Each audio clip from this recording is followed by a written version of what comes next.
Are you ready? Turn it up! Yeah! Welcome to the noise inside your head. No holding back, we live on the edge. Let's go! And welcome back into another episode of Sage Against the Machine, the podcast that is all about Iowa, America, and the working class because the system isn't working for us. I'm your host, former United States Senate candidate Nathan Sage, and I'm joined alongside my friend and colleague, Dr. Bob Leonard, once again, who is a retired radio journalist with bylines in the New York Times, Time, USA Today, and many more publications. He writes at Deep Midwest Politics and Culture. Dr. Bob Leonard, say hello again. Hey, Nathan, thanks everybody for coming, subscribing, sharing. Appreciate it. Thank you, Dr. Bob. Our guest today is Iowa State Senator representing District 1, Catelin Drey. Catelin was elected in a hard-fought special election that flipped a Senate seat Democrats hadn't held in 13 years, breaking the Republican supermajority in the Iowa Senate before serving in the legislature. She worked in marketing and founded Moms for Iowa, a grassroots organization focused on helping parents engage in public policy. In the Senate, she's been a strong advocate for affordable childcare, women's health care, public education, expanding opportunities for working families. Senator Catelin Drey, welcome to the Sage Against the Machine podcast. Take two, if you will. If people don't know, we had to restart our recording, so I'm just going to throw that out there.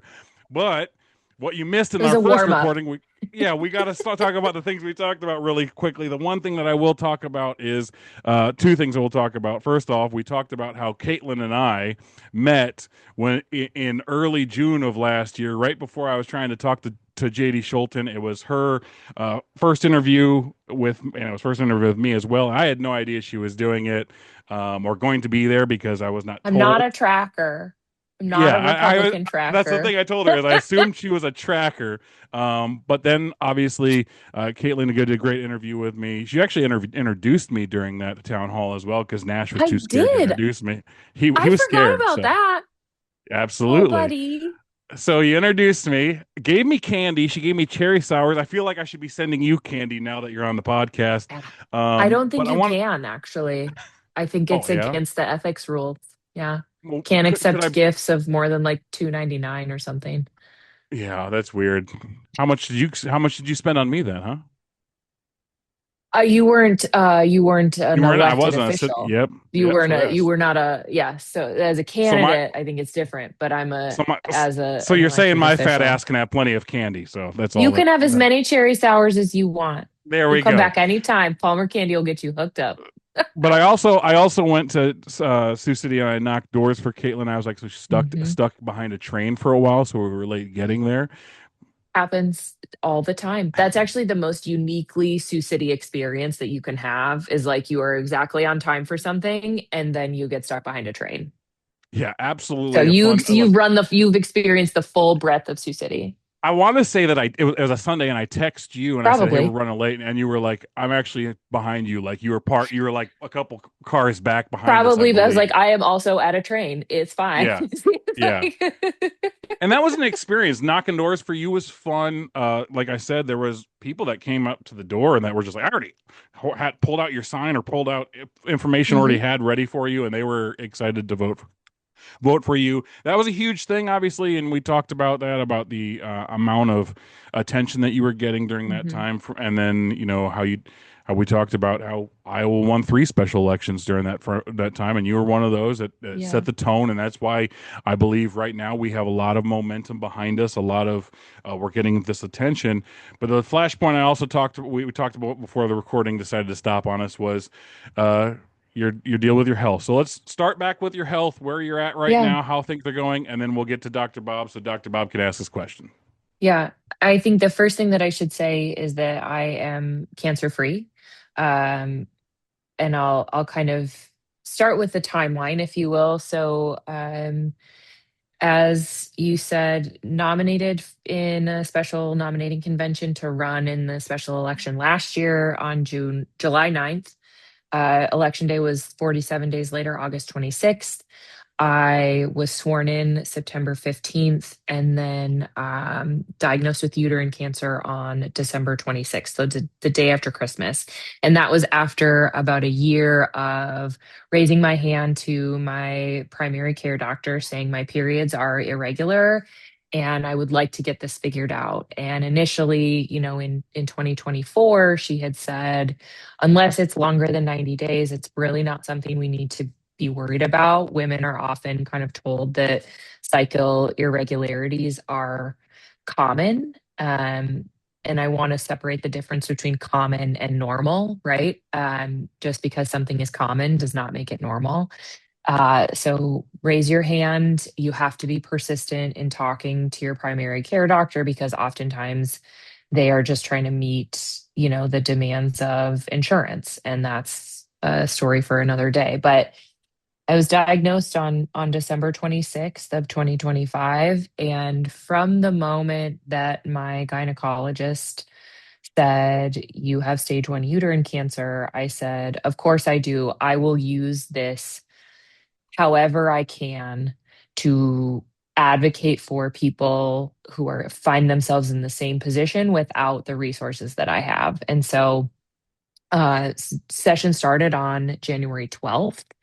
And on January 26th, from the Senate floor, I used a point of privilege to announce my diagnosis. I had told a handful of people before then so that they weren't blindsided, but really wanted, like I said, to be able to use that as effectively as possible because it is a horrific situation to find yourself in at 38 years old where you are not sure what the rest of your life looks like, or it might look very different from what you had planned. And then on January 27th, I had a hysterectomy. They left my ovaries because that's what your main like estrogen producer is, your ovaries.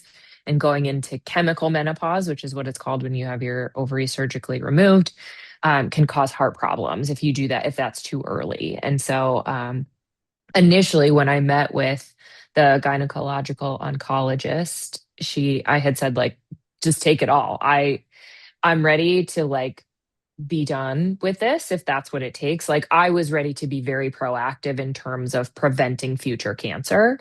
And once you have one, you are sometimes predisposed or more likely to get others. And so I was like, nope, let's do menopause at age 38 and a half. I'm ready. And she said, let's pump the brakes. Like I'm an actual doctor and here's why we don't want to do that. And I said, I will follow all of your medical advice. That makes a lot of sense. But um, one of the things that struck me, and I knew going into or receiving the diagnosis that I would have nearly every tool available at my disposal to treat and recover from this disease. And so I had the appropriate time off of work that I didn't need to worry about where my paycheck was going to come from. I had an incredible support system in my immediate family and my extended family, making sure that our daughter was picked up from school and cared for and run around to all of those things. I had access to specialists and was able to get, world class reproductive cancer treatment. And most importantly, unfortunately, I had the financial capacity to pay over $10,000 out of pocket. And over again, throughout this situation, it has been proven to me that my case was the exception and not the rule. And that is unconscionable to me.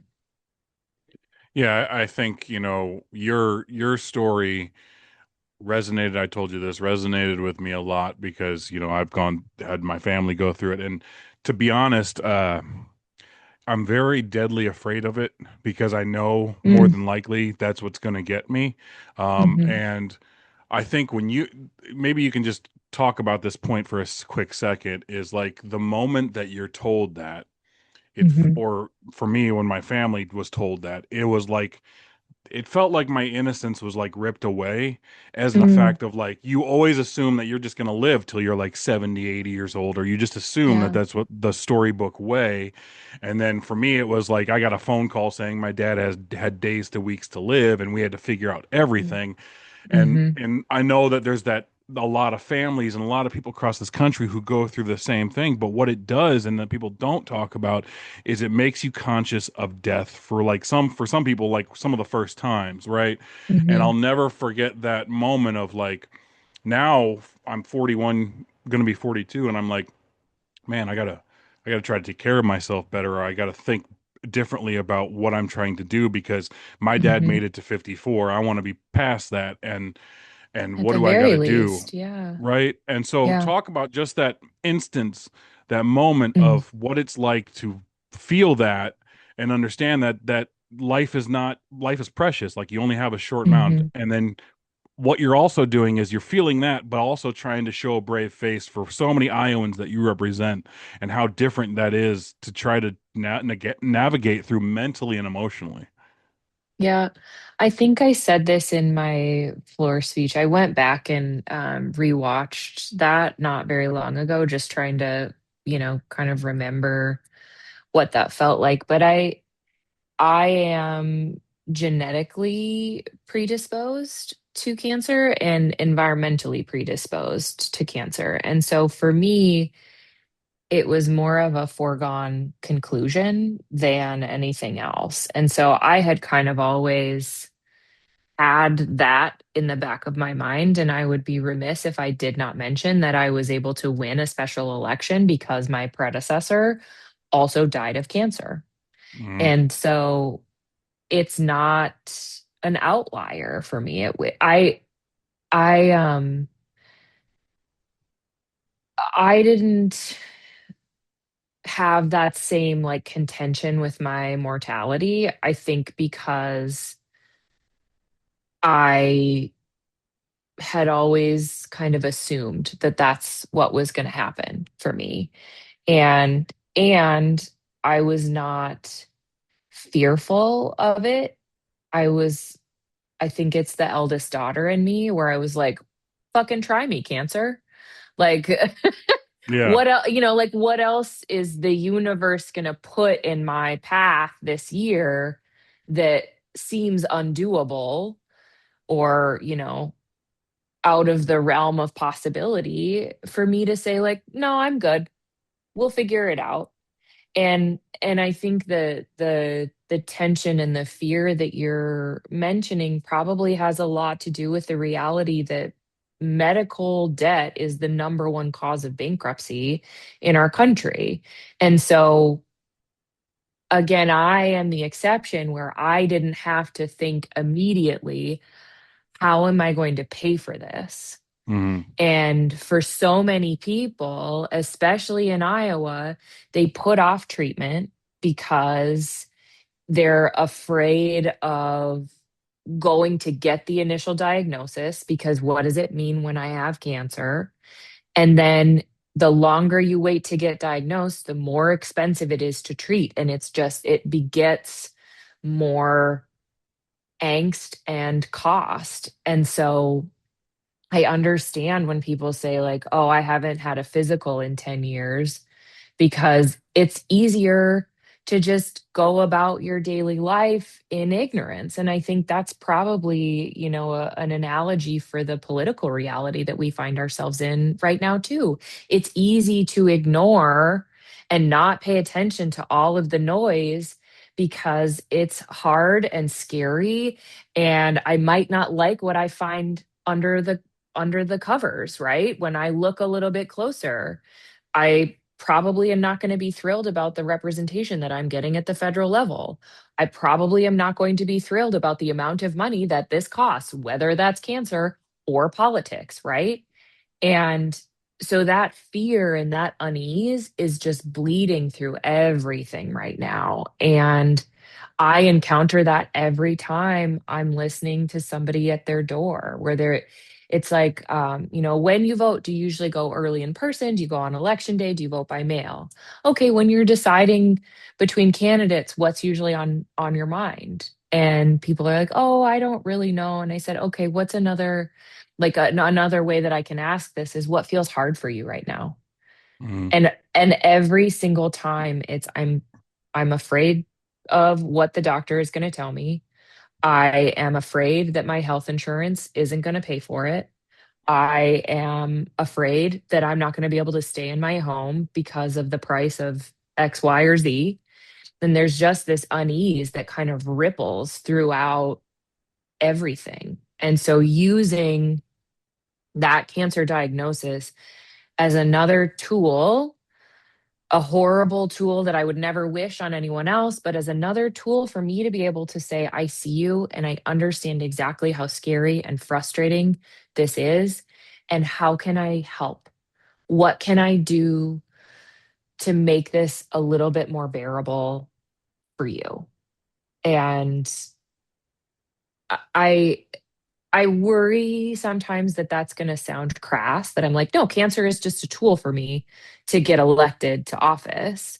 But it is like, that's the reality that I am able to use this situation to help other people feel seen and heard and hopefully get some things changed. One of the things that I was really proud to vote yes on was eliminating pre authorizations for diagnostic and screenings for cancer.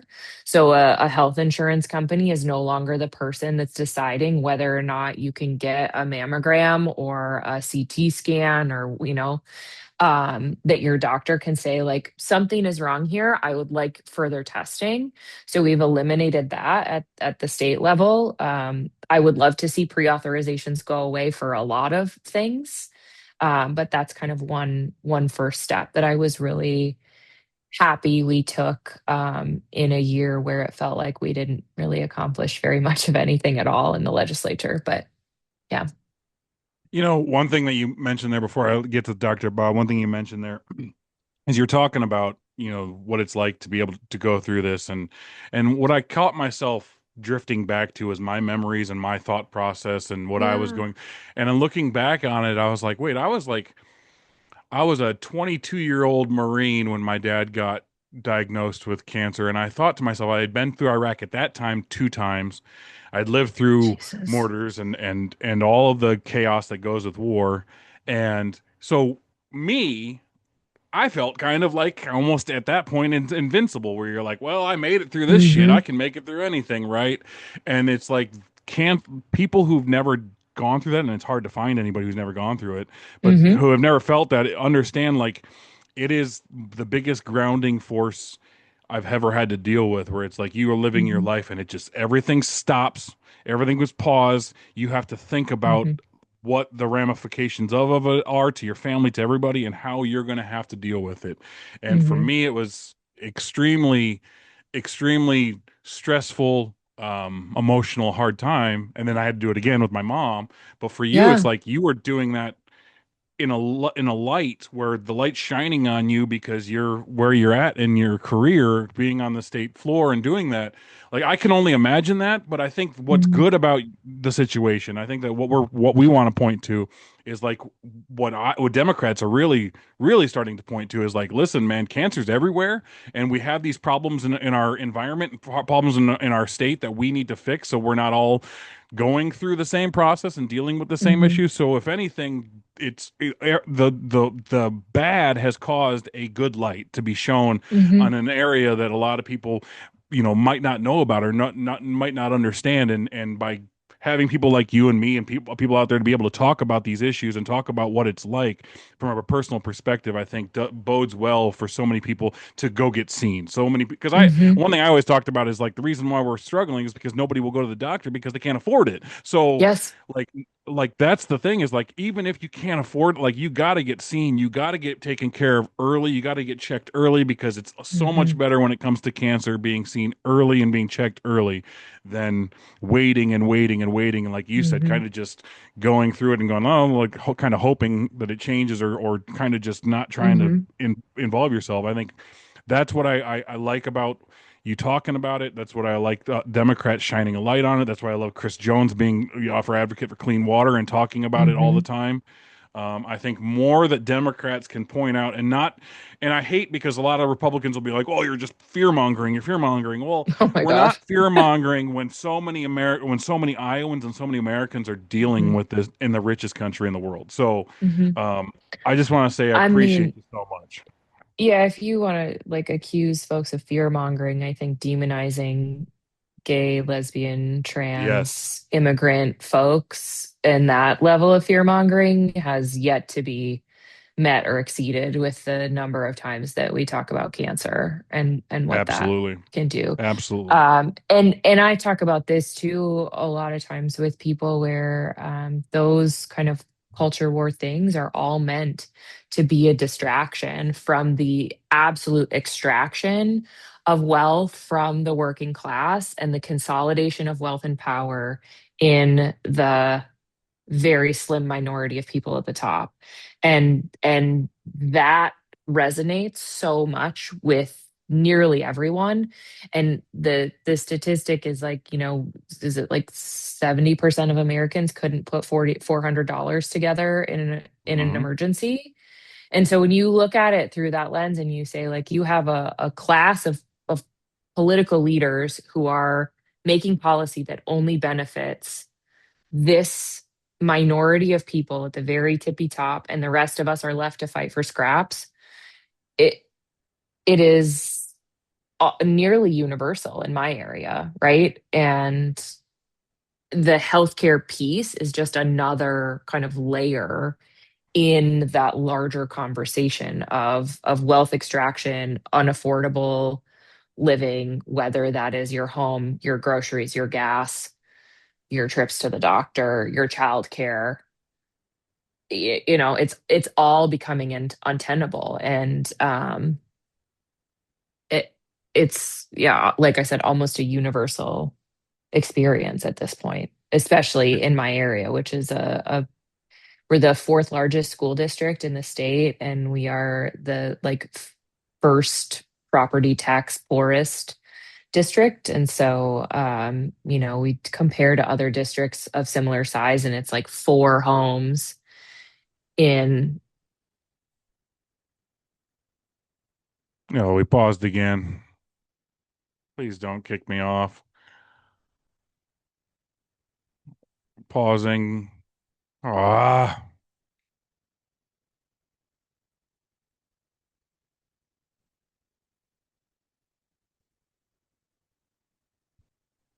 I was like, I still see the recording. Okay, we're still It's still, going. yeah, I was like, it's It still didn't. recording. Yeah. Oh, thank I God it was like, didn't no, kick me it's off. okay. Don't Yeah. worry. Again, the eldest daughter in me being like, no, it's fine. This problem is solved. We can get, yeah, yeah. Yeah. But the affordability question is pretty universal, whether it's childcare, healthcare, making sure that our kids and teachers have what they need in their classrooms, affording rent or a mortgage, groceries, gas, all of that. Everyone right now, except for that very slim minority of people at the top, is feeling the squeeze of higher costs of everything. That's what's always hilarious to me, really quick before I let Dr. Bob jump on. One thing that's always really, really hilarious is how many times they say, you got to go through a little pain to get a little pleasure. Like that's easy to say when you're sitting on a beach and you're enjoying, people giving you Your drinks and third yacht, yeah. yeah, and yeah, you're more, you can afford everyday necessities while everybody else is Mhm. struggling to even have them. Like that is one thing that just drives me nuts. Dr. Bob, I know you got a lot of questions for Caitlin. Go ahead. Well, first, a couple of comments. One is that it's nice that you recognize that not most people don't have the resources to go through a cancer Mhm. diagnosis like that. And I'll just point out that my dad had a successful construction firm. They saved enough they could go to Hawaii once every year. They, sort of lived the American dream. He started his Mhm. company was when he was like 21. But Wow. anyway, mom's cancer drove them into bankruptcy. Mhm. Okay. And so he ended up dying without any resources, really. Um, and then you made a really nice comparison between people not wanting to go to the doctor because they're fearful, and then people not wanting to pay attention to politics because they're fearful. And and a couple of things came to mind that I think a whole lot of people share that are just these really important sort of what might seem to be very small, but I think they're very meaningful signals building upon what you said. And I know Nathan knows this feeling. The rush that comes when you're at the ATM and you hear the bills coming out. Mm, I mean, has anybody else ever had that rush? Yes, there's I got money. money in there. Yeah. And then how many people have fear of going to the mailbox? mhm, Mm-hmm. What's lurking in the mailbox?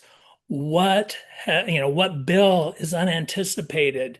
mhm. I got a $1,700 bill from the Knoxville Hospital and Clinics that I thought would be taken care of, by my health insurance. Unfortunately, I live in a small town, and I just called, and they said, "Oh, that was what happened was your Medicaid coverage. They dropped the plans of everybody in your zip code, so that isn't covered anymore. They just dropped the plans without informing us that we needed to switch." And so I had that $1,700 bill, and they said, "Okay." The local hospital said, "Let's dig into it," and they were able to fix it. I'm not sure what would have happened if I lived in Des Moines. And so I guess Jesus. that's just building upon the fear of the mailbox. And I think there's a whole story, and there's other kinds of fears, feeding your family. And the thing is that people accept this. They Mhm, accept that this is normal, that this is okay, and that just because it's the way it is, we have to just work within that system. mhm, No, we've got to break it. We've got to break that system. We have to hold the oligarchs accountable. We have to hold the insurance companies mhm, accountable. I mean, they just extract resources from us. You have a perfectly fine 15-year-old car. You've been paying, several $100s a month for many years, and then they'll give you pennies on the dollar back. That's just wrong. You pay for mhm, health insurance. Not everything gets paid. It's just wrong. And so we have to fix it. And we have to fix it by electing Democrats in Iowa and electing Democrats nationally. And, I'm just going to talk briefly about your opponent, because it's important that you get elected. It's mhm, very important that you get elected. Nothing is going to change if your opponent is elected. How do I mhm. pronounce his name? Prosh? Prosh. I'm Prosh. not sure.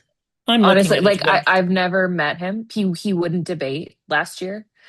He lied to the League of Women Voters and said he had a scheduling conflict, and they came out and said we never provided you with any dates. We asked if you wanted to have a forum, and you didn't respond.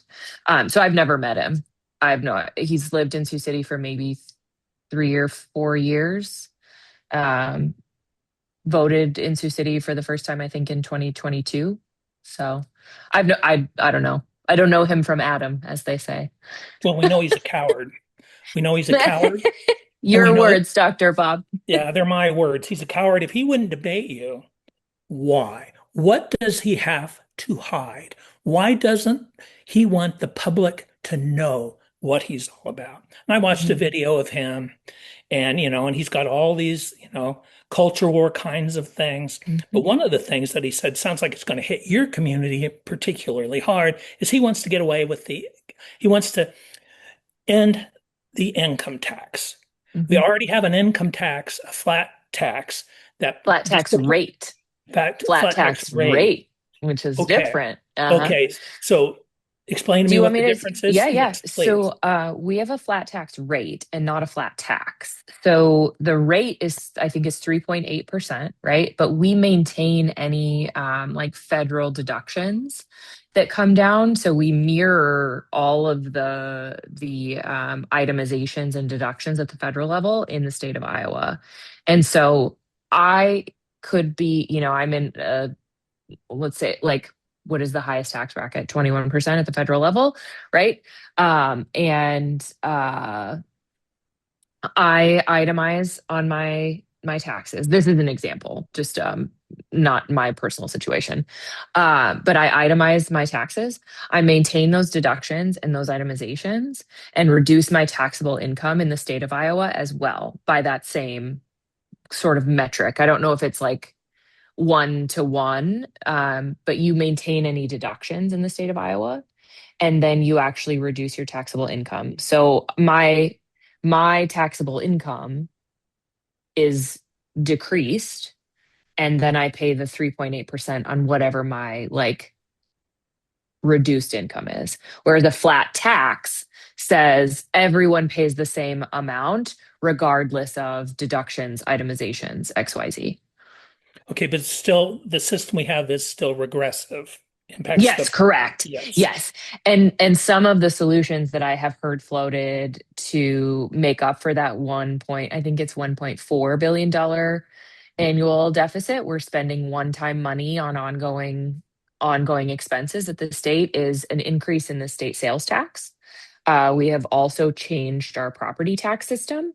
We've put this like soft cap on cities and counties on what their annual increases can be. It has to be less than 2%, except in cases of public safety, I believe. Um, but where that also becomes tricky is that now in my area, not specifically in my district, the community that I'm thinking about, but in my area, we have homes that were built with a 10 or 12-year tax abatement that are coming due, right? That 10 years has expired, but now the city cannot capitalize on that abatement because they would exceed the 2% cap. So Wow. any Republican proposal, so that the city has invested millions of dollars in infrastructure to build new homes with the understanding that someday in the near future, right, when you're talking about a city budget, 10 years is the relatively near future, they will be able to capitalize and recoup that investment. But now, because of this 2% cap, we're unable to do that, and the city stays on the hook for the infrastructure investment to build those new homes. Water, roads, public safety, all of that. And so, with this new property tax arrangement that you've just Mm-hmm. described, and if your opponent wants to get away with Mm-hmm. the income tax, it's going to destroy public services. It's Mm-hmm. going to destroy our public schools. Our smaller communities are working, under a new property tax environment that won't allow them to keep Mm-hmm. their infrastructure in place if they're not growing. Okay, Mm-hmm. so the Republican policies on virtually every single issue are destructive.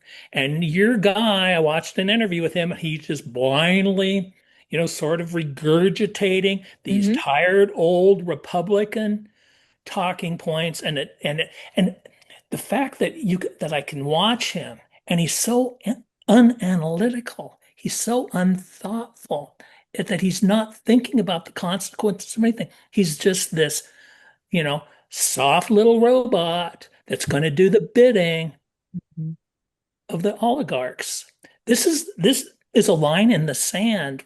We have to defeat Republicans like him, Mm-hmm. so complicit in the destruction of democracy, of Iowa as we know and love it. Go for It's it. it's another, I mean, the goal I think right now is privatize and consolidate. Whether it's public schools, it's healthcare, it's our public services, right? Privatize and consolidate. If the government does not have to provide basic infrastructure, then you will only be able to afford water and electricity if you have the means to do it. It will not be a given to have safe drinking water. It will not be a given to have police patrolling for traffic violations or public safety. It will not be a given that if your house lights on fire, that someone who is qualified and reliable will show up to help you put it out. Like that's what we're talking about, right? is just remove any public service, because taxes have become the boogeyman, right? For so many things. And part of that strategy is to play the shell game and to say, look over here at all of these big bad things that are happening, and don't look over here and see what the other hand is doing while we are stripping away every Everything. kind of public service, right? And benefit and program that is meant to help people be successful, whether that's food stamps or Medicaid or workforce training opportunities for people who opted not to or didn't want to go to college, right? We need all of those things. And the idea that someday this privatization will trickle down is absolute crap. Let me say one quick thing, Nathan. I know you want to talk, but it's like Republicans get into government, they break the government, and then they say that, The oh, government government doesn't doesn't work. work, Mhm, so we have to privatize it. And mhm, it's this self-fulfilling prophecy. And then every time it happens, Democrats get reelected and we fix the problems. Only when Republicans come into office again, they break it again. It's this terrible cycle. If you look at the presidential campaigns, what, five of the last six recessions were caused by Republicans. Democrats cleaned it up, only for Republicans to get in office again and break things. So anyway, I wanted to put a bow around what you just said. You know, thank you for saying that I want to talk. One thing I want to say is, so while you guys are talking and while I like to think of like, always think of like, why are we mhm, going through this? Why, like, try to think like what someone's thinking or why they're doing what they're doing. And the thing that I'm most happy about, but also disgusted about on the other side. Happy about is like people like Caitlin, people like you and these Democrats and Democrats in general generally are doing all you can because one major reason. You want to help people, you want to serve people, you want to give people better mhm, opportunities than what we had. And I think that's the thing. And I'm always going, okay, well then why are Democrats doing so why are Republicans saying what they're saying and doing what they're doing? And if it doesn't make sense because they got to live this way as well, and they have to deal with the consequences. And then in my mind, I'm like, well, if you think about it, somebody from a working class perspective who doesn't have a lot of money, is not getting a lot of pay, and doesn't know where the health care is going to come from and what they're going to do, they're constantly trying to look at their money and going, okay, I got $400 this week. I can buy groceries for my family. I might be able to take my kids to this restaurant, and then I can do this, this, and this. And when Republicans see that, I think they look at it as blood in the water, as opposed to Democrats going, hey, let's put a life preserver out and let's bring this person up and let's help them get to the level they need to be. In an instance of going, okay, if I tax them more, or make it where they're not getting paid as much, and then they're looking at their tax bill and they're going, hey, I got all these taxes coming out, they're going to get outrageous, they're going to get angry, they're going to be fed up with the way the government's serving them, so they're going to look at that and go, hey, this is not working for me. And then Republicans can go, well, the reason that you have so many damn taxes because these damn Democrats want to help everybody.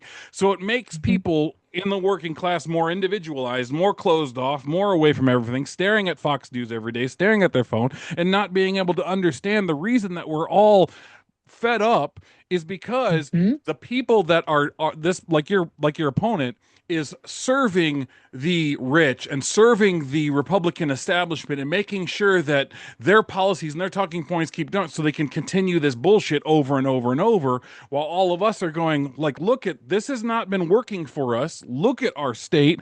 And I think the most infuriating thing for Caitlin, for me, for a lot of people, is how do you look at someone and go, your world is shit because of the people that you are backing, while there's a whole group of Democrats and a whole group of just individuals, doesn't even have to be Democrats, individuals over here that are wanting to make your life better, but we need the money and the services to do that. And I think again that goes back to being able to communicate, maybe like I am, maybe like Caitlin is, maybe in general, of being able to communicate when you're knocking at doors and having conversations with people, that we are not your enemy. We are stuck in Mhm. this shitty boat too, going down shit creek, and we want to make it where we're not doing that anymore. Why is that so hard to understand? And again, it goes back to the knocking on doors, is like we can't offend people like we want to. We can't be like, you're fucking dumb. Like, you can't say that, but you I want would to be like, never. Yeah, yeah. yeah, you would never say that. But you want to be like, man, I get it. It's like you feel like this person's right on the cusp. They're right there. They understand it, but they're being bled and fed this bullshit noise all the time. And I think that is the most infuriating thing, is seeing it the way we see it, and knowing that there's people out there that are struggling but can't see it because they're continuously being blinded by, like we mentioned, and we talk about Zach Lane, behind the man behind the curtain in Wizard of Oz. Like, that's what we're getting all the time. And I think what we need more of, Caitlin, and what we need more of in general, is more people to just say it how it is, Mm, instead of beating around the bush. And like you talked about the robotic, we're talking about Parks and Rec earlier, about that candidate. Like, we have to be able to communicate with people, and if that means saying cuss words like I do, if that means being blunt, and that's what we need, because we can. What have we been doing the past 10 years but mhm, losing? So I think that's just a moment I wanted to bring up, because it's a moment of frustration for working class people like myself, to sit here and watch the world do that, and wonder why we're doing it. But Caitlin, I think you've been doing a really good job social media wise. I know you did this, is like mm, talking about things you've learned in the state legislature, like things you didn't know.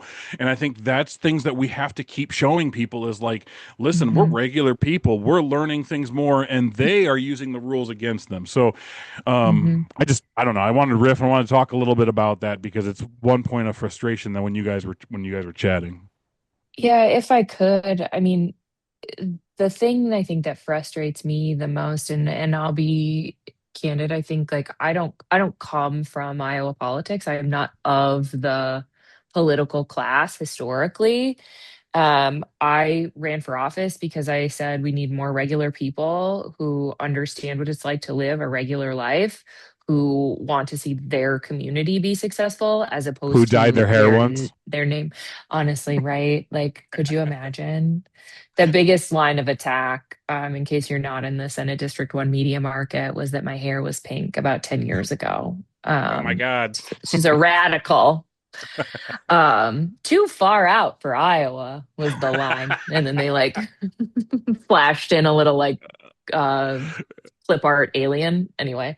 Um, but I think like what frustrates me the most is that people will say, my life is hard. Things are hard for me right now. And for a long time, Democrats ignored that. They said, no, it's not. Hmm. Look how great X, Y, and Z is. And it's like, okay, you cannot argue with the way someone feels. That, like, you might be able to say, yes, and have you tried this? Or how did you end up making this decision? And we know that one to one conversations are the most effective way at changing people's minds, which is why I spend so much time hearing from voters on their front steps. And I've had several conversations where people are like, this is the first time any candidate has ever knocked on my door. And I'm like, well, that's a travesty. And here's my cell phone number. And you can call or text me anytime. And this is how available I will be as your elected representative, as a person who works legitimately like, you are For my boss. yes. What do you need from your state employee, state senator Caitlin Drey? Like, and honestly, sometimes it's just somebody showing up and saying like, "Yep, that sucks." Hmm. And like, it doesn't even like, they're not even looking for me to like magically improve their life, but it's like me showing up and saying like, "What's hard for you right now?" And I'm really sorry that you're Yeah. experiencing that. And it's it's really interesting to watch kind of I don't know, the consultant class, or the, when we talk about like the liberal elite, quote unquote, like wring their hands and say, like, how do we do what Caitlin Drey did in State Senate District 1 in Iowa? How do we do that? And I'm like, I don't know, find another regular person who doesn't have a bunch of like terrible stuff in her past to run for office, right? Like it takes more of us. And this kind of goes back to your point, Dr. Bob, about, people being afraid to show up or afraid to pay attention, that like it will just take more of us saying, I'm not going to put up with that anymore. And I'm willing to hear new information. I'm willing to have a conversation with somebody who might be a little bit different than me. I think the other thing that's really important is that person should be of their community, right? I have lived in my community for 20 years. It's the longest I've lived anywhere. We moved a bunch when I was a kid. My parents don't live in the same town that I graduated high school from any longer. Like my grandparents, who were probably part of like my, family of origin home, they've passed away. They don't, like I don't have a lot of ties to anywhere else in terms of like geographic roots. And I love this community so much. I'm so proud of the things that we do here with like two nickels and a stick of gum a lot of times. Like people that live in Sioux City are gritty and determined, and they will find a way to make things happen even when it feels like the folks in Des Moines are not paying attention. Like we're far enough away that we don't get a ton of folks that travel here specifically for especially political events, right? That we're pretty consistently having to go to other places to participate in those larger discussions. And so being able to like bring that back and say, I'm hosting a town hall, come tell me what's on your mind. People are like, I've never done a political event before. I've never, had a conversation with somebody. I had a community picnic over the weekend, and I just invited, like sent a text to every voter in our universe, right? On the vote builder van. This is like nitty gritty politics crap that Yeah. people are like, I They don't don't want to know. listen to that. But I sent a text to 1,000 people in the district and just said, like, come have a hot dog with me. And a couple of people showed up, and Romero was like, I've never met an elected official before. I've never really had a conversation. I've been really frustrated with the way things are going, but it was so nice to talk to you. It was so nice to feel like somebody gave a shit about what's happening in my life. And I was like, that's literally my whole job, is to just care about the people who live in my neighborhood. My neighborhood happens to include 62,000 people, or however many it is, right? And that level of accessibility and accountability, I think, kind of goes to what you were saying about social media, right? I tell people all the time, like, I am a product of the internet, right? I spend an embarrassing amount of time online, and part of that, though, is like that language and that concept is in me. And so anything that you would say to someone, this is for any candidate who might be listening, anything that you would say to somebody at their front door is what you should be saying on social media, because social Mm. media is just door knocking at scale, right? And so we can compete in this very fractured media ecosystem, even though the algorithm is probably working against us. But that's another avenue to reach people who are likely not getting their news or information from traditional sources, right? And so utilizing social media and spending as much time and energy in my actual community has been really, really important to me, to the point where, like, I've told some of the folks who are working on the campaign from Des Moines, I'm like, I won't be doing that because that's not in Sioux City. That's not of, Senate District 1. That's not part of, and I should also mention that I represent Lawton as well. I've spent more time in Lawton over the course of the last while, but, I've like Sioux City is my home. And so that's where the largest number of my constituents live. But, that's not that doesn't serve my people in State Senate District 1. And so I'm not doing that. And 9 times out of 10, that's all it takes is like, nope, I'm gonna hire a local photographer to do my like campaign materials. That's really important to me. If I'm going to spend money, I'm going to spend it in my district. I'm not going to pay somebody to fly in or drive in. That's stupid. I have qualified people in my area that can do these jobs. I will be supporting my local print shop, my local union print shop, right? Anything that I can get done here, I'll do that. Yeah. And so I don't remember what the question is, but like that's like So, well, I want to I could piggyback yap. real I'm quick. a professional yapper. That's my whole job. Yeah, want to piggyback. I'm gonna end up giving Dr. Bob the last question, but I want to piggyback really quick. One thing that I think that you were talking about there was like one thing I talked about when I did the 99 county tour is like I don't want to be out here telling you things. Like I don't want to. And I think Absolutely. like I think the Democratic Party, like if there's Democrats listening to me, if there's candidates listening to me, if there's people, here's what I want you to do.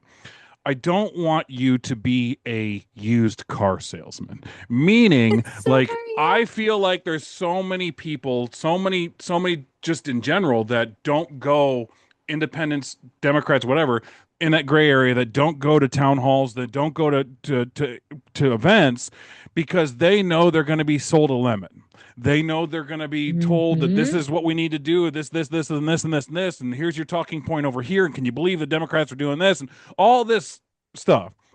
When reality, and you're mentioning it when you're talking to people at their door, like they just want to be heard. Like Mhm. they just want like how many times I'd shake someone's hand and be like, your frustration is my frustration, your anger is my anger. Like they feel that. That's what they want. They want to be validated when they go to an event, not sold a pile of shit. And so that's Mhm. why I keep so much when a Democrat is going out and talking and having these town halls.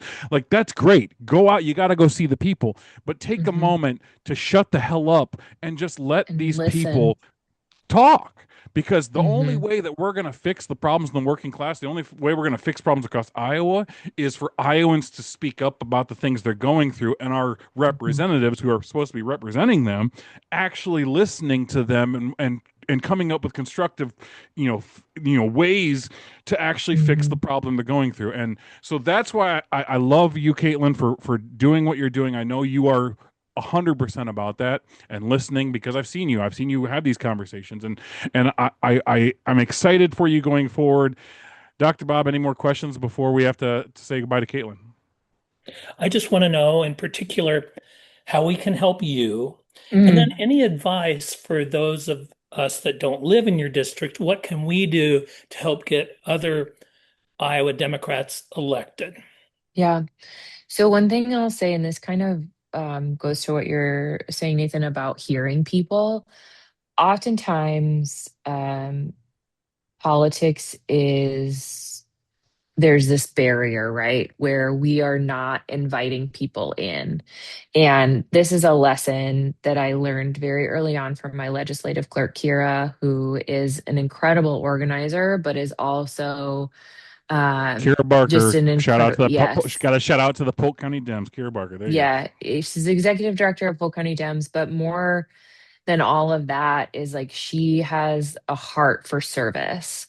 And anytime somebody would come to the Senate and say, I want to talk to Senator Drey, she rolled out the red carpet. And she does that at events as well, like political events and organizing events, right? Where it's like, welcome in. Here's everything you need to know to have a good time. And here's everything you need to know to be of service to the cause, right? And thank you so much for being here. And part of that is because Kira spent a majority of her adult life in the service industry. She was hospitality, right? Incredible server, right? Table, waited tables. And that level of hospitality, I think, is really what's missing so often when people show up to an organizing event and say, okay, I got brave enough to come out and knock a packet of doors. I've never done this before, but it's like how do we welcome more people into the tent, right? How do we say you have maybe disagreed with us on politics or policy before or principle, right? And I think we right now have a situation in the state of Iowa where the best idea is not winning. That like when policy comes to the floor, it's it's only because it has been blessed and ordained by the Senate Majority Leader who said, we have 26 Republican votes. Don't need anything from you, Democrats. You haven't seen this until it's coming up to the floor for debate. And inviting more people into the conversation means that the ideas will be better, the tent will be bigger, the conversations will be more impactful. So, how can we just continue to invite people to sit with us, even though it might be frustrating at times, right? Like, we might have to put aside the 1 out of 10 things that we disagree on and focus on the other 9 and say, here's what we can do to move the needle on all of us having a better life, even though we might disagree about this one thing that has been shouted at us from the poles of the, the extremes of the two-party system. And to your question, Dr. Bob, I love Dr. Bob. Can you tell me really quickly what you're a doctor of? I'm an Anthropology. anthropologist. How am I just finding this out? He doesn't like talking about himself. He likes listening. That's fantastic. Okay, and actually like explains so much. Okay, so Dr. Bob, to your question, now I'm picturing you as like Bones, right? She's a forensic anthropologist. We binged all of Bones, I think like early COVID, postpartum. My daughter was born in September of 2020. Anyway, to your question, how can people who don't live in State Senate District 1 help? It will take all of us doing something that is a little bit uncomfortable in the next 96 days to change the tide, right? And so they can find their local county Democratic organization. They can find a local candidate that they can get behind and show up and knock a pack of doors for those people once a week. I would love to see so many more people doing 2 hours once a week saying, yep, it's hot as hell right now, but this is how I make this place better for me and my kids. They can visit dreyforiowa.com, DREYFOR Iowa, all spelled out.com, and they can click on a little donate button. $5 or $10 will make a huge difference when it comes to direct voter contact. That's like 3 or 4 postcards, which is really impactful. We know that it takes, between 7 and 10 direct contacts to move the needle. I hate talking about money in politics. I can see you smiling, Nathan. I see the smile. Until we get campaign finance reform, I'll just be out here shilling for, everybody to chip in what they can. But really the easiest kind of lowest barrier to entry means of help is engaging with candidate and Senate Majority Fund content on social media. A comment or a share is really, really impactful. Just even to say like, I agree, this is so important, or, hit the little like button. Those things are really impactful. So, in terms of effectiveness to most to least, I would say most effective volunteering in a direct voter contact means, which is face to face with someone at their door, donating money to a candidate or a campaign that they believe in, and then engaging on social media. And then if they really want to do something that is personally fulfilling, they could write postcards, but that's probably more of a community event and less of a direct voter contact event. So from most to least, it's turf, talking to voters, donating money. So time, money, social media. Awesome. So there's a lot of ways to help Catelin Drey, especially get reelected. One thing I did want to say is You asked about Dr. Bob's doctorate. Caitlin, when are you going to get a doctorate? Because I would have got so much attention if I would have told everybody we had Dr. Drey on. Dr. Dre, I know. Regrettably, the spelling is different, and also I am a little bit busy. I also don't know what area of study I would pursue Yeah. because doctorate of yapping on the internet for the betterment of society isn't it's not a course of study, but that's my current specialty. So Yeah. Well, I But we're appreciate you, Caitlin. I appreciate you coming on so much. Dr. Bob, any last words? I know you got something. just that we'll give you an honorary Sage Against the Machine doctorate. a doctorate of humane letters? Do you have Sure. the I've never been more happy. Thank you so Yes. much. And well, every time you come on, we'll just play like nothing but a G thing or something playing in the background or whatever. Well, there's Forgot About Dre, which Yeah. somebody did write a parody for. I think it was after I won. I have to go back through my text messages, but they wrote a parody to Forgot About Dre after the supermajority was broken. And And now, so that was pretty fun. now we just need to get it recorded. And next time you come on, there we go. I've always wanted a walk-up song. There you go. Well, Caitlin Drey, Senator District 1, I appreciate you so much coming on. It's nice seeing you again, my friend. And we'll have you on again, I know, down the road. But best of luck to Anytime. you, especially when it comes to this re-election. Any last words before we say goodbye? No, just gratitude and an enthusiastic go get 'em. I am grateful for the conversations that you guys are having because every little bit will make a difference, and we can all do a little bit more at the risk of sounding cliche. So, but I will also encourage the both of you as certified yappers to go pick up a packet of doors Mm-hmm. in Knoxville. Get to knocking.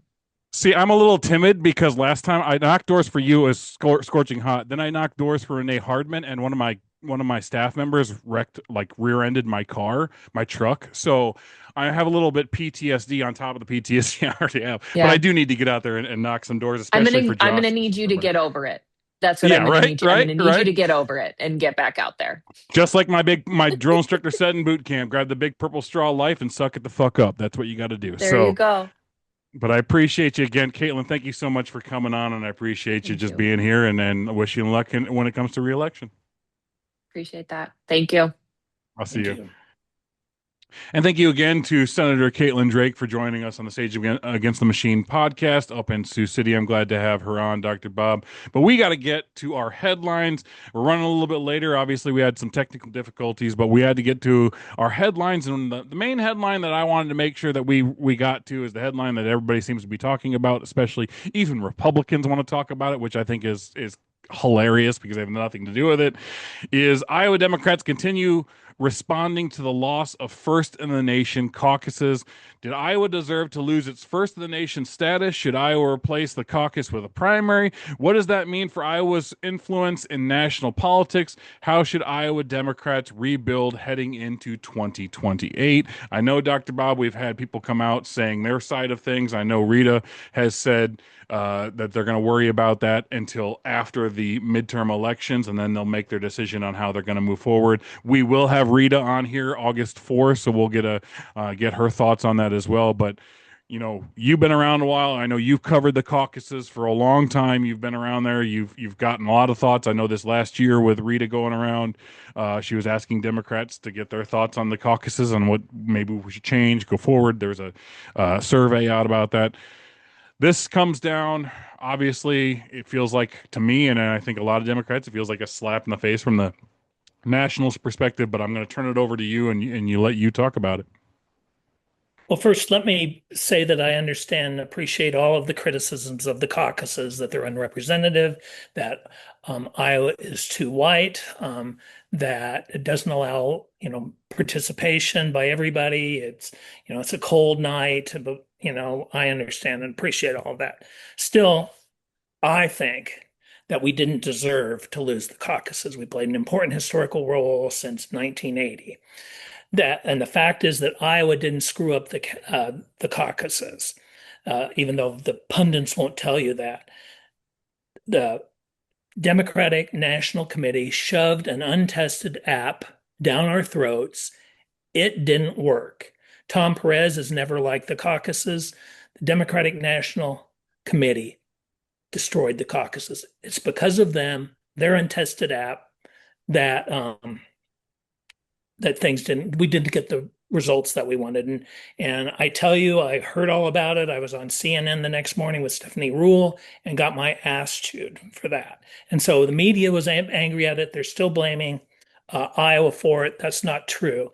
And then Joe Biden didn't do any better than fourth here. And so he got his knickers in a knot. And so essentially the Iowa caucuses, for all intents and purposes, are over. Now, what does it mean? Okay. The problem, well, there's a big problem. Let me just list what they've totally left out Iowa. Okay. And so that's just the way it is. And so what are the states? South Carolina, Nevada, New Hampshire, New Mexico, Michigan, and Virginia. This is a recipe for losing. It's not a recipe for victory. Okay. So can you pull up that New York Times article I got it and go right. to the first Yeah. map? Okay. Are we looking at it? I can try to share it here real quick. Okay. Can you see it? No. Oh, there it is. Okay. So this is the House. There's 37 races to watch. This is from the New York Times a few days ago. Okay, so let's go back to the map. I just want to look at the map.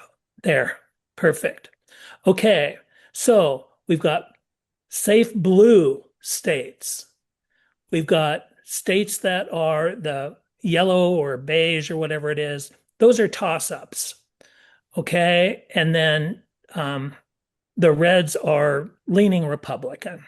So if you want to win the House, and if you recognize that having presidential candidates in your state, going all across the state, meeting with people, that it will help down ballot candidates, it will help governor candidates, it will help state legislative candidates if they're there, if presidential candidates are there spreading the word. And we've seen this in Iowa. There's lots of energy generated.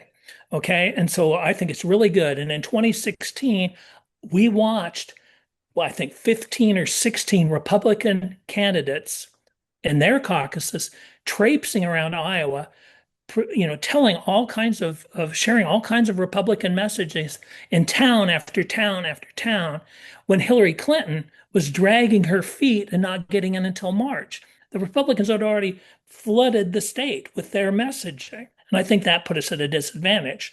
And so let's just say that, just accept the idea that having presidential candidates on the ground helps flip seats.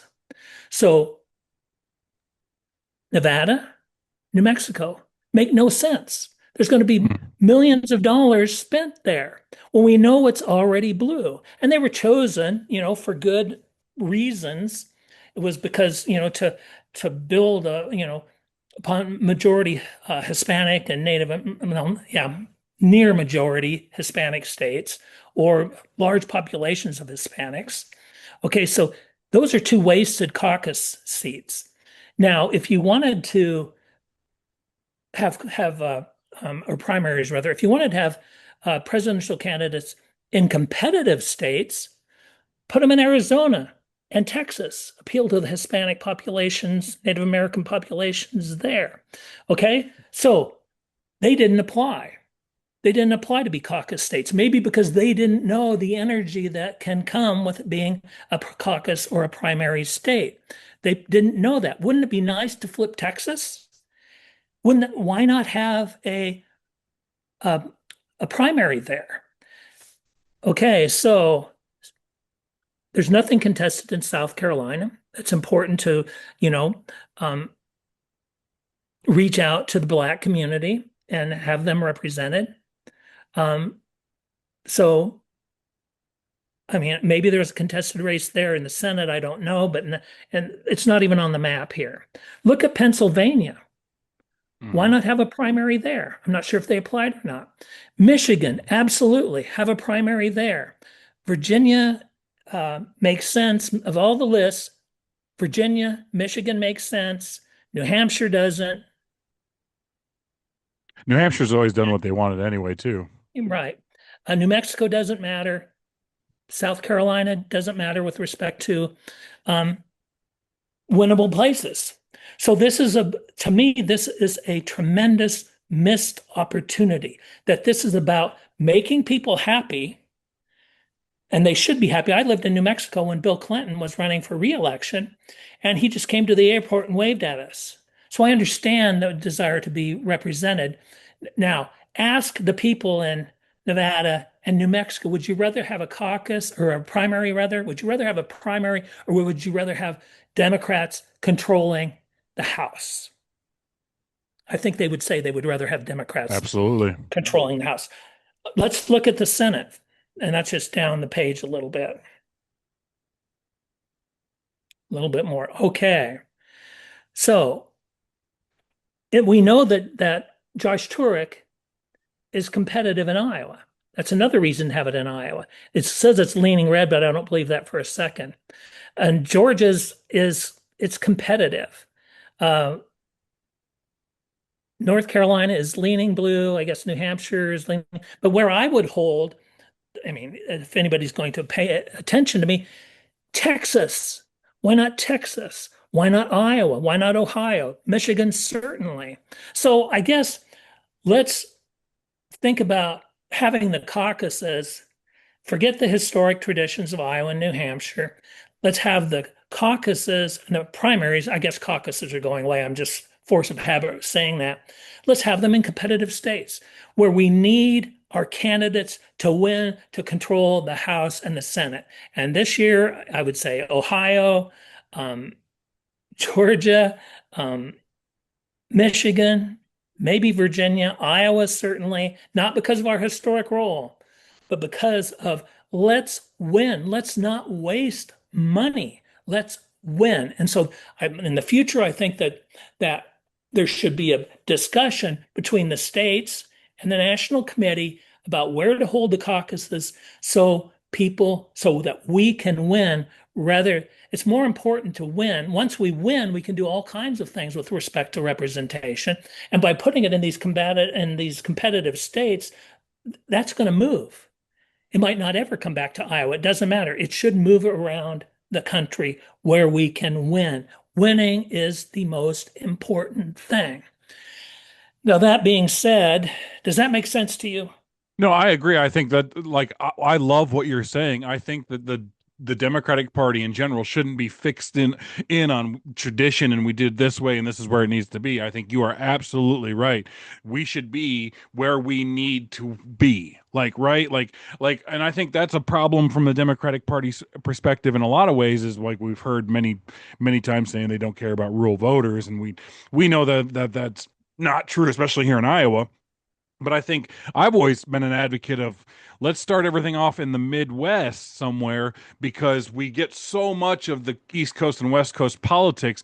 You want to know the heart of this country and what people are really going through. That's where the Midwest is where you're going to get that information. And when you have those 15 Republican presidential, candidates or Democratic having to talk and have those conversations with people, it's a little bit different, in my opinion, than the politics on the East Coast and West Coast. So I agree. I think Democrats need to go where they need to go that makes sense, where they have an opportunity to potentially flip.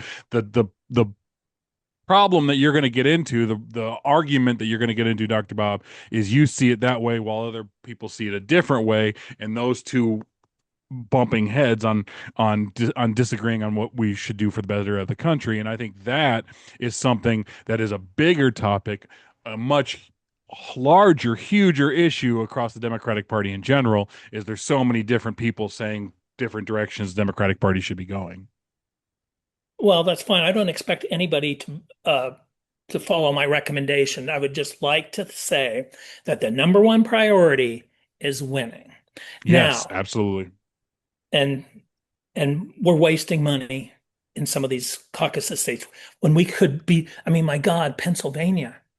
Why not have one there, or Georgia, or any of these other, Iowa, any of these other places, and I'm going to piss people off, but and if we're having primaries in comfortably blue states, it's a losing proposition. Now, I sat down, and I'll produce this in the next couple of days for Deep Midwest, but I sat down to make an argument that Iowa should go rogue, that we don't care what the Democratic National Committee says. They stole the caucuses from us. Let's just go rogue. I started to write that, but I couldn't because the consequences are too high. Mm-hmm. If one of the, monies, there's a big fine. Delegates won't get seated, but more importantly, that if candidates say would come to Iowa, that they won't seat our delegates, and not only that, they won't seat their delegates from other states if they go here. And so that's just a poison pill.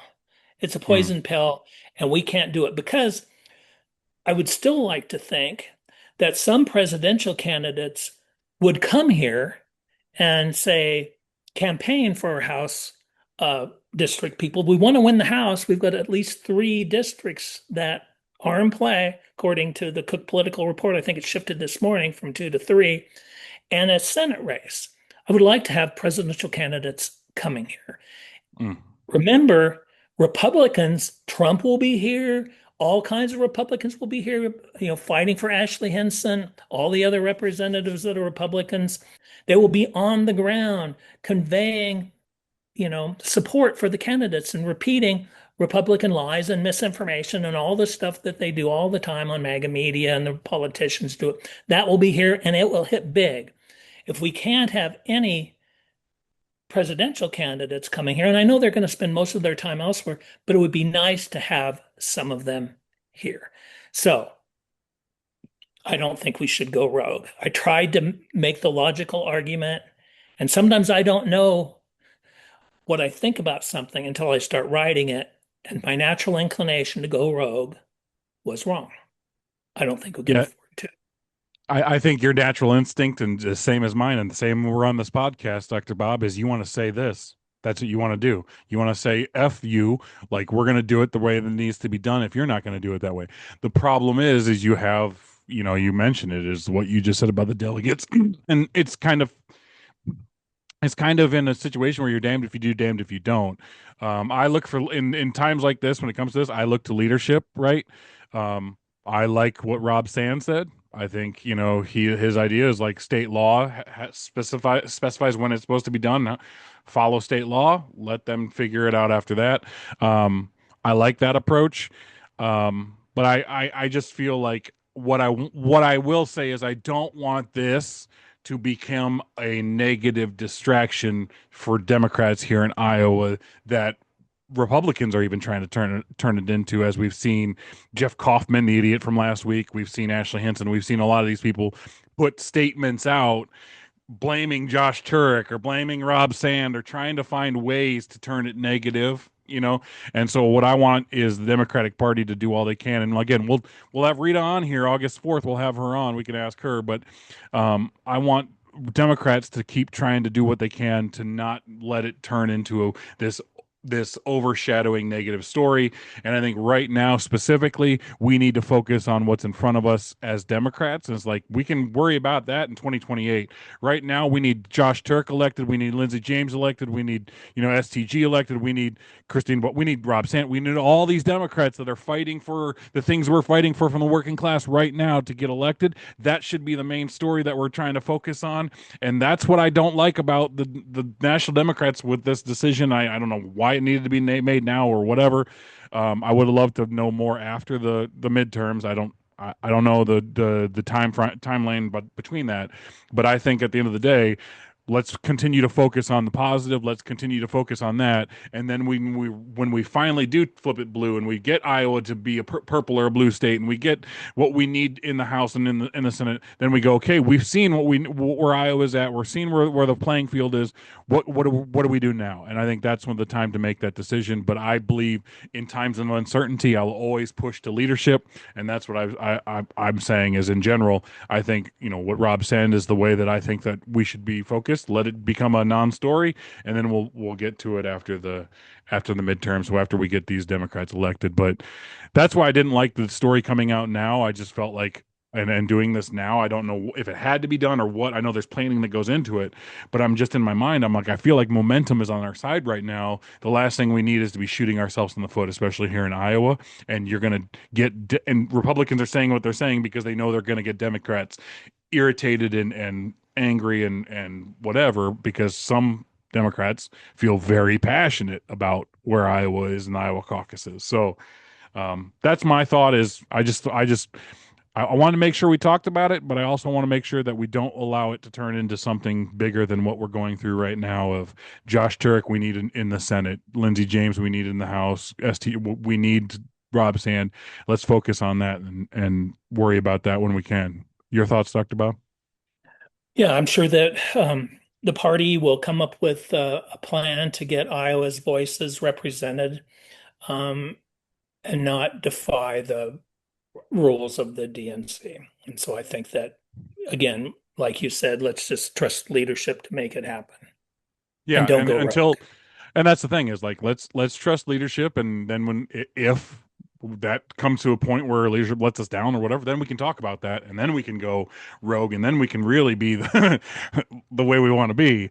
But I think right now it's like that's what I hated the story coming out, and I think that's in general is like so many people don't want to talk about it right now because they want to focus on the positive and the where we are momentum wise. And I think that's the main thing that we got to do. And maybe that's me, Dr. Bob, being a little bit more mature. Usually I just want to tear things apart, but I'm growing up as in front of your eyes, Dr. Bob. So and with that, I get a cuss. Now I gotta have a good time. So we'll get right into what is Nathan cussing, or why is Nathan cussing today. And this is something that come out last week. I know, Dr. Bob, we were texting about it. You wanted me to get out and say something earlier about it, but I figured I'd wait till now to let it be spewed out there. Mainly because I hate giving this guy attention. I can't stand this little dweeb that he is. Zach Nunn criticized. So Zach Nunn over the weekend. Oh, I can't remember what day it was, like maybe Friday of last week, maybe Saturday. I can't remember what day it was, but he was in DC. He was walking with somebody, and a person come up to him with a phone and was asking him specific questions. I don't even know, like the questions don't even really matter. But Zach Nunn didn't like the question. Reached out and I smacked his phone away and got pissed off, and he left, and he said he was talking to constituents. It turns out that I have found out that he was actually talking to a reporter at the time. So he didn't like this guy coming up to him. He didn't like that. So he decided to throw a tantrum and smack the guy's phone. Here's what I have to say. And this is, I know Jennifer Converse said something about this. I know there's a lot of people that are fucking pissed about this. And so this is what I'm going to say. So Zach Nunn doesn't like a tracker. He doesn't like someone following him, asking him harassing questions. He doesn't like being annoyed by people when they're pissed off at what's going on. And he knows they're pissed off at what's going on, so they're going to ask him questions. Here's the problem for Republicans as opposed to Democrats, okay? For Republicans, how the fuck do you know if that person is a tracker, someone who's been sent out there, or someone who's just a constituent that's pissed off as well? Because here's the deal. We're all pissed off. We're all tired of the lies. We're tired of the fake. We're tired of you acting like things are nice, pointing at gas prices that aren't applying to us and saying the gas price is low, and we know they're not. We're tired of the fake. We're tired of the lies. So how do you know that it's a tracker or constituent? So you need to be a little bit more cognizant of what's going on around you and understanding that these people might just be pissed off Iowans and not some tracker. And here's the thing that really fucking pisses me off, and this is what gets all of us Democrats across the state pissed off. Josh Turek district, myself, Lindsey James, all of us pissed off. We've all had to deal with fucking trackers this entire time. I didn't even know about trackers, Dr. Bob, until I started this whole thing, and I met my tracker, Tomas, because we know him on a first name basis, who is paid by American Rising, and the only reason I know that is because he can't tell the candidates, he has to tell me, and I was able to sneak up on him at the Iowa State Fair. We get asked stupid shit all the time. The first time I encountered it, I was leaving the Iowa City LGBTQ Pride parade. I was leaving that whole Pride event. I was leaving. He come up, walked up to me, had a hat on, didn't even have a phone on. He shook my hand. He's like, "Yeah, I'm actually here to see you and wanted to see you." Blah, blah. So I thought he was a normal person, and then he just started to asking me questions about representative in Minnesota, all these different, and that's when my staff was like, okay, that's who he is. And then it just proceeded. Now he has asked me some very funny questions. The one that always stood out to me was what has the worst branding? Cracker Barrel of the Democratic Party. That one was an interesting question. But never once did Dr. Bob did I react. Never once did I give him anything. You know what I did in those times? When someone was throwing their phone in my face and asking me off the wall questions to try and get me pissed off, I smiled and I talked about how great the weather was, or how great my friends were, or how great my life was. I didn't ever give these people something. And that's the thing is, he's been in Congress. He knows this. And he's trying to turn it into his statement. I'm going to read what his stupid ass words he said. He said it was dirty games played by partisan operatives to harass lawmakers. It's only dirty. It seems like it's only dirty games when the Democrats do it, but the Republicans do it all the time and act like they're not the ones doing it. And here's another thing that I didn't react to.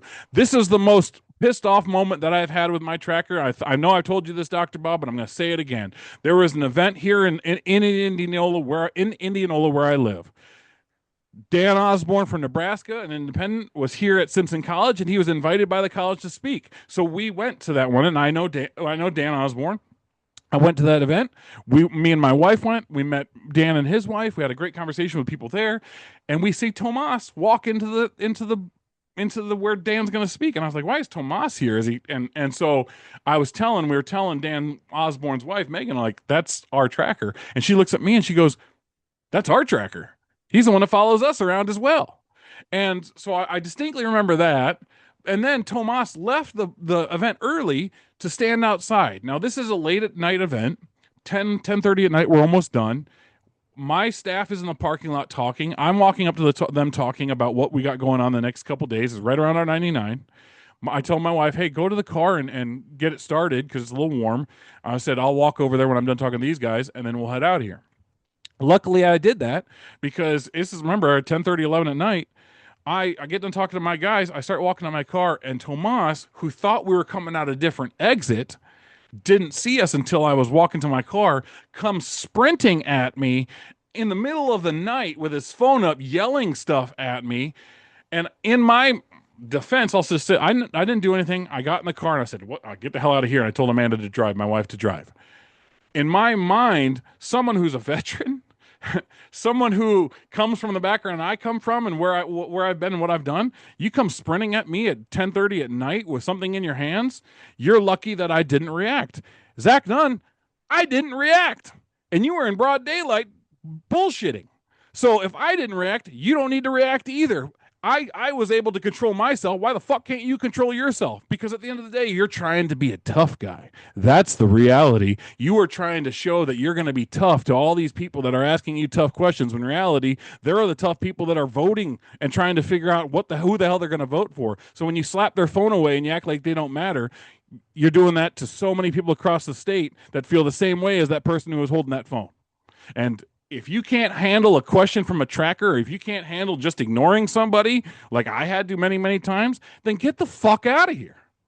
Because that is your role as a public servant. When things are not working, they're going to ask you questions, and you need to come to real answers to those questions instead of trying to play this victim card that we continue to fucking see because it's sick and it's annoying. So, Zach Dunn, cry me a fucking river.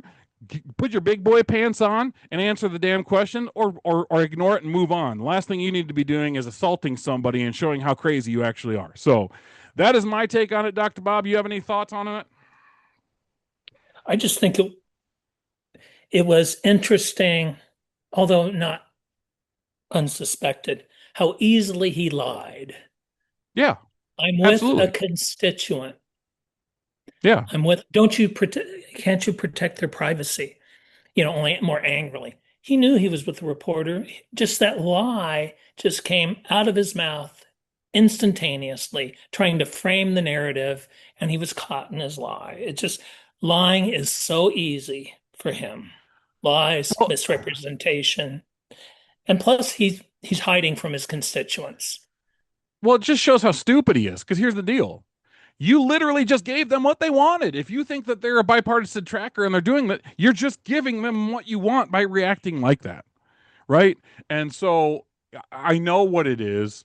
It's the same way that Miller Meek said when she said that we'll have a town hall when hell freezes over. It's this Republican thought process of like, don't challenge us. Don't you say that to me. I'm a man's man, or I'm tough. You're nothing.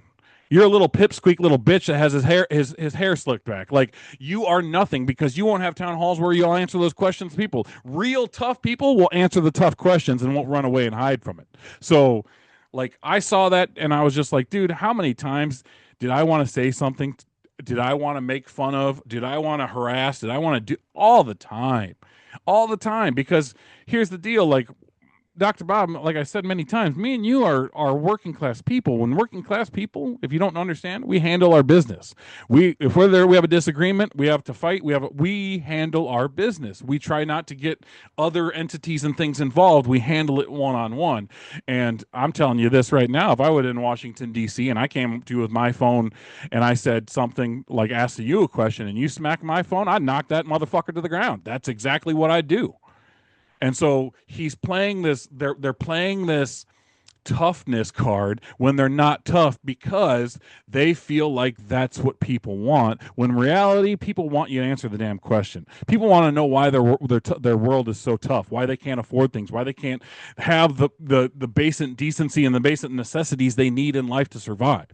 That's what they want. And you just played right back into that of not giving a shit about the people that you're supposed to represent. That's exactly why STG needs to get elected. That's exactly why we need Democrats in office, people that are there to serve us. That's why Josh Turk needs to be there. Again, I've told this many times, because he knows what struggle is like. That's why we need to get people that are serving us and not serving the billionaires to be able to represent us, because then we can actually have our questions answered, and actually have a dialogue that moves forward progressively, instead of just continuing this crazy weird rhetoric that we continue to see. And this is just another prime example of it. So when he did that, I wasn't shocked by it. I was just more annoyed, because we continue to see this, and we're not supposed to react as Democrats, but they react, and then they think it's cool or it's toughness or whatever it is. So go fuck yourself, Zach Nunn. Let's get STG elected and get him out of there, so we don't have to worry about it. Well, and the thing is, the question was legit. It was respectfully put forward. It was legit, asking him for his comments on rural hospitals closing. Yeah. And that's when he reacted, because he knew the guy was asking something that was tough, that he should be able to answer, but he chose not to. And that's why the town halls that we've seen, by Republicans are set up a certain way to make sure they don't have those tough questions. And it's disgusting, it's sick, it's annoying, it's everything. Like, that's what I if there's anybody listening across the state of Iowa, if there's anybody listening to us across the country, what I beg you to do is literally learn about the people that you're trying to vote for, and go to their events and ask them the questions that you want. Don't hesitate, don't hold back, because Catelin said it, I've said it, and we'll continue to say it. They're working for you. Their paycheck is because they earned your vote. So you have a right to ask the questions you want to be a right. Now, you can be respectful all you want. All of that is a different discussion. But at the end of the day, get out there and ask the people, ask your representatives what you want to ask them. Say what you want to say, because, again, they work for you and they need to deal with it. If they don't like it, it's like me going to town halls across the state, did 99 county tour. People said things to me all the time that I didn't like. Here's the one thing that people don't know. In Waterloo, a woman wrote a list about everything that I was doing wrong or saying wrong or didn't like. And there's some college kids that met me there. They were laughing about it. They're like, man, she didn't really like you. Well, my staff was like, actually, she did like you. She just wanted to improve you. She wanted you not to be this. So she was wanting you to be better. She actually really liked you. I think she even took a sign of mine. So that's what we need in general, is those real questions, those real people to come out and fight for what they believe is important to them, because that's the only way we're going to be able to get what we need out of the representatives we're trying to vote. So that is my process. I would say that is why Nathan's cussing, and Zach Nunn is also the idiot of the week, and he will continue to be the idiot of the week, because until you demonstrate otherwise, you're just going to be continue to be an idiot, just like Jeff Kaufman. You don't have the 1987 softball coach mustache, but I still think that you're an idiot. So wanted to make sure I covered that. Dr. Bob, we did go a little bit long. We did have problems with technical difficulties. Hopefully I can edit this all together. I am excited for Thursday because we do have our first national guest will be on. We have Jared Christian, who's running in Ohio's 12th district. They reached out and wanted to be a part of the Sage Against the Machine podcast, so I'm very excited to get his thoughts on Ohio, the country. And the one thing I really like about Jared, if you've seen any videos on him or anything about him, and we'll try to share some, cusses. He talks a little bit like me. He's very common sense. He's very blunt, and that is going to be a very fun time, I think, on Thursday coming up, having him on. And like I said, we do have. It's already crazy to think of. That's the end of July. We've been doing this for a month already, Dr. Bob, start on Thursday. And then we get into August. In August, we have some great guests as well. And so I'm excited for that. Any of your thoughts before we end this episode of Sage Against the Machine? Oh, just that it was fun. Catelin's a delight. She's a leader. She's a warrior. She's a woman we need in the Iowa legislature. Yeah, if the best way I will say this and this is one of the greatest compliments I can give, I would give this to Jennifer Converse for sure, Lindsey James, and I would give it to Catelin Drey as well, is they are women that are very powerful women that I believe that I, being a former soldier and Marine, would follow into combat, because I believe at the end of the day, they care more about the wellness of all of us and taking care of the mission and making sure we're all taken care of than they do specifically about the next notch on their political belt or whatever. So they are strong women. This, Dr. Bob, I support and I love strong women more than anything. And so I was very excited to have her on. I'm excited to have her on again eventually. But that's the best compliment I can give her. I would follow her into combat and follow a lot of these women that I see in front of me into combat. So wanted to make sure I said that. Any last words, Dr. Bob? No, thank you. Thanks to our listeners. Please like, subscribe, share. Yes. Please share, please like, please follow us on social media, everything you can. Tell people about it. I've seen some people posting about our podcast. Please do.